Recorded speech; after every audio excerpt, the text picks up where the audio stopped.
vlogu. Mi smo danes jutri še izkoristili kakor toliko nedeževno vreme, sicer je bilo oblačno, ampak deževalo še ni. Tako da smo šli tam na en lep sprehod po gozdu Šnovko.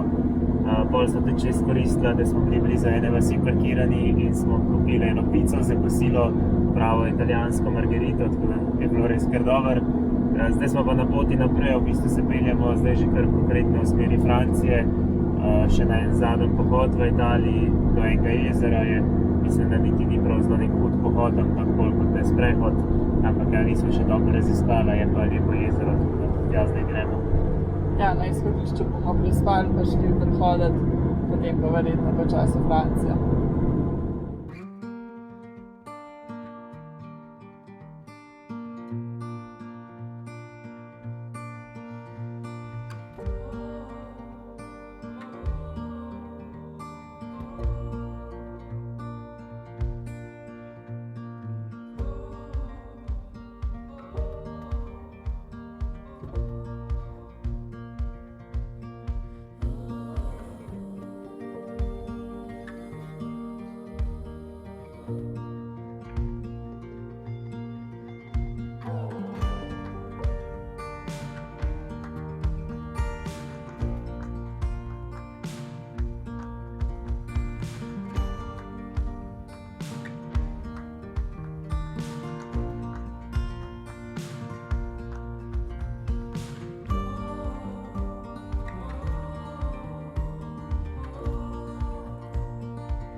Mi smo se ful veselili še zadnjega pohoda v Italiji, to je bil do tistega jezera včeraj, ampak nažalost nismo vedeli, da ima glih ta vikend nek dogodek.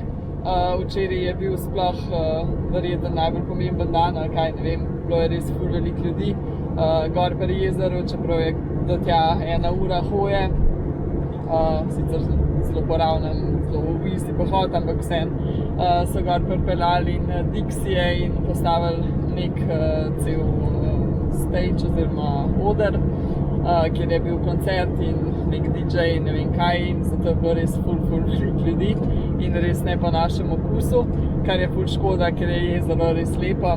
Ampak ja, na srečo smo vsem pa najdeli en bolj miren plac na drugi strani jezera, kjer se ni slišali toliko muzike, pa tudi ljudje so se vsi tam pri odru naguzili, tako da je bilo na koncu kar fino, ker smo lepo poležavali in brala sva knjigo in tako.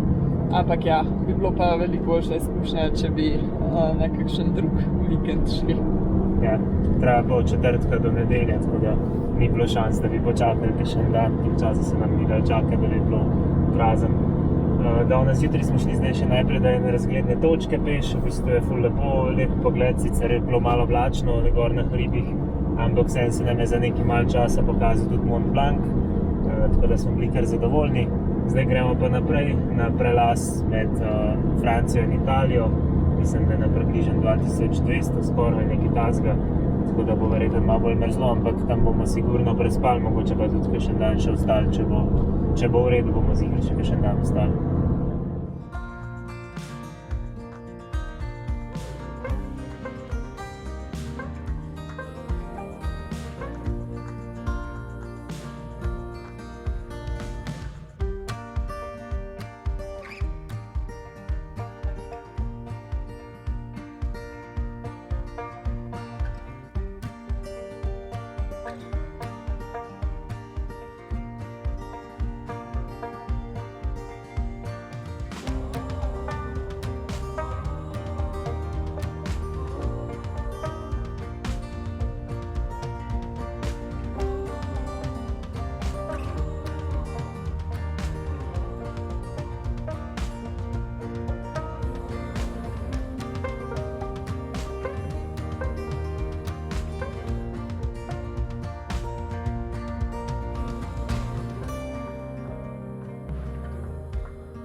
No, smo parkirani na vrhu tega prelaza, sicer je kar hladno zunaj pa piha, ampak iz kemperja je pa res ful lep pogled na tole jezero spodaj, pa tudi na Mont Blanc, ki se je zdaj tudi pokazal iz oblakov, tako da jutri bo kar lepo jutro po moje. Ja, najbrž bo pa jutri kar na mestu ostalo, no. Se nama zdi, da bo kar prostor za ostati kakšen dan. Je pa to za ta vlog, pa se vidimo v naslednjem. Dio!